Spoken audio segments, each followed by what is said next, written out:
मी ग्राम सुरक्षा दल आदरणीय SP मॅडम आणि आदरणीय CO साहेब यांच्या संकल्पनेतून एक ग्राम सुरक्षा दल नावाची एक संकल्पना सुरू झालेली आहे. त्याबद्दल आपण सगळ्या पोलीस पाटील आणि सरपंचांना वेळोवेळी सांगितलं होतं की सायरन आणि CCTV बसवण्याबाबत खेडबोशेचे सरपंच आणि पोलीस पाटील यांनी त्याबाबत चांगलं ग्रीप घेतलेले आहे. त्यांनी आता 1-2-3 दिवसात सायरन आणि हे बसवत आहेत CCTV. बोसे गावात बी CCTV आहेत, फक्त सायरनचा प्रश्न आहे. बाकीच्या लोकांनी म्हणजे सरपंच असतील, पोलीस पाटील असतील, त्यांनी बी आपल्या स्तरावर किंवा एखादा कोण भेटत असेल तर त्यांच्या ह्याच्यातून CCTV आणि सायरन.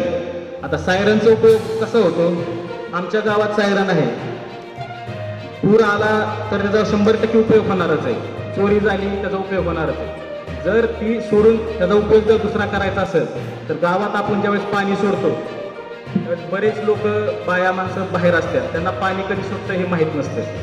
ते 15 मिनिटं आधी सायरन वाजवलं तर ते एकदा त्यांना अंगवळणी पडतं की बाबा आता 15 मिनिटांनी पाणी सुटणार आहे. ह्याचा सुद्धा एक चांगला उपक्रम होऊ शकतो ग्रामपंचायततर्फे.